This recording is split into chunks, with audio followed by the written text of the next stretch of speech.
Hi, welcome to Priestess Entrepreneur Kitchen Conversations. I'm Cindy Morris, your host, and we are going to be talking about women in business and the business of life. And of course, the perfect place to do it is around the kitchen table because that's where all the important information is shared. Now, you might be wondering, well, what's a priestess entrepreneur? Well, a priestess entrepreneur is a woman who embraces the creative, visionary aspects of the entrepreneur with the divine guidance of her connection to the feminine.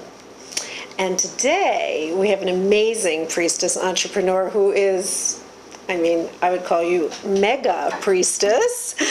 We have Dr. Jenni Schuyler. She is the founder and director of the Intimacy Institute here in Boulder, and she is a clinical psychologist and a word I never heard before, sexologist. I'm actually a clinical sexologist. Clinical sexologist, but you do have a degree in counseling. In counseling psychology. Counseling psychology. Yes. Okay, that's a mouthful for some really interesting work. So welcome, Dr. Jenni. And what do you do? Tell me what you do. Well, I work in sex. She's a sex worker, but not really with that kind of thing, right? Yes, I get paid to help people with sex. That's true. So, I guess you could say I'm a sex worker, but in a much more clinical, professional sense. Yes. So, who would be a client for you? Who would come to you for professional help? I see couples, individuals, and groups. So, when you said counseling psychologist, It is psychology. It's therapy. And I see individuals who usually struggle with sexual dysfunction, so men will struggle with erectile dysfunction is pretty common. Yes. Premature ejaculation is pretty common. Right. General just exploration of your sexual identity, whether it's around gender, sexual orientation, sexual fetishes, so those are common issues as well. Women often struggle with anorgasmia, which is difficulty or struggle to achieve orgasm, either alone or with a partner. A lot of women struggle with desire or arousal issues. And then couples struggle with all the same thing, plus their relationship. Doubled, because you've got both their issues, or one or the other, plus the relationship. And the relationship often manifests, for all human beings, as a discrepancy in desire. Yes. Either one partner wants more sex, less sex, more frequent, more around these parameters, around other parameters. It would seem like there's a huge amount of acting out of all kinds of issues in the sexual arena. And I would say in our culture, still a very taboo subject. Very taboo. Very taboo. When I met you at a networking group, I almost couldn't believe at lunch that you stood up and said that you were a sex therapist. I think everybody's mouth just dropped open and everybody was thinking, oh, I'm sure there's something wrong with me.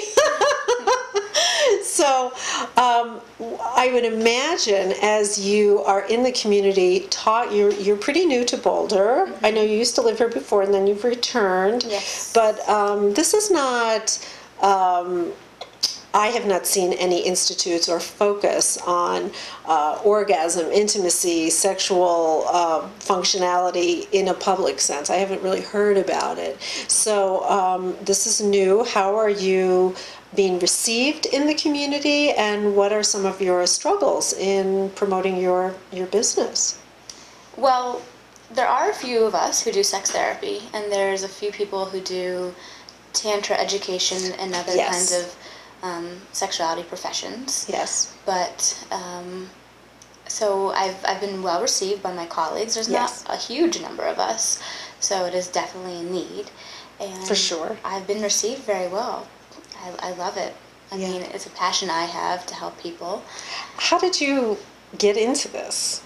I mean, it is a very specific field. So how did this occur for you?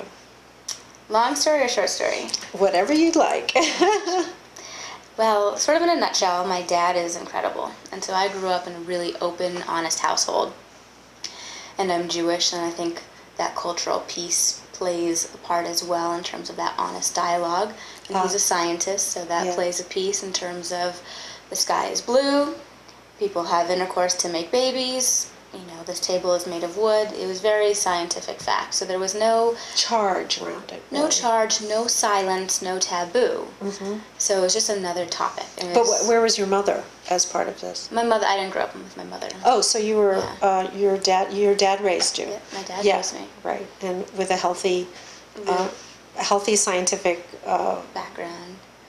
Whole perspective on the human body and the functions. Mm-hmm. Yeah, which is important because most people grow up with either sex-negative messages.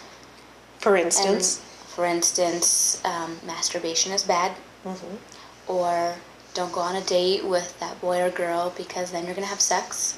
Or silence, no messages. So no messages. Somebody can get their period, a girl can get their period, and they have no idea what to do because there's no messaging around it. Right. And no celebration. Right. And no positive energy about it. Right. And so it's really refreshing to look back and realize I grew up in a really positive, open household. Yeah, I would say you might be 0.001% of our culture, for sure. I was. Yeah. I mean, all my friends would come over to my house, and I sort of became the Dr. Ruth of our group, and they asked me about sex and relationships and what to do and this, that, and the other, and that's, I guess, where it started back then. Yeah, so you had, you yourself had a healthy introduction to sex as a very natural part of human expression, and didn't have the charge around dirty or forbidden or silenced, as you said. Just something done in secret. Right. Something done in secret. So you obviously were more comfortable bringing all these topics out in the open, which I agree with you needs to happen. I certainly grew up in a silent household. Woo! Never heard about it, ever. Yeah. Nothing. Silence speaks volumes. I mean, our sexuality is a huge part of our human tapestry and our human identity. Right. And if we get silent messages and we think, oh, it's not a part of our human identity. Right. So then we become adults, and how do you weave that into your identity? Well, that's why most people have issues. Of course. Anything hidden will rear its ugly head in some way in order to get to the light. So did you go into school particularly focused on this, or when you were in school did you see that there was an opening to learn more about this? It was more of a circuitous path. I went to college and did journalism and anthropology. I was in the vagina monologues in college. Okay. So that was another opening. Okay. But you were attracted to that. You were like, you were like, because Eve Ensler's work is like, let's talk about this. Let's make this, let's bring it to the light. This is something that is real. Yeah. And I got to write my own monologue. Fabulous. On masturbation. Very good. And my own vibrator collection. So it was very empowering. Talk about female empowerment. I'm sitting on stage on a red couch saying my opening line, which is, my vagina is very high maintenance. And it was, and I was acting, and it was wonderful, and I was very empowered in my female body and my female mind. And then my director said, well, invite your family to the show. And I was like, oh.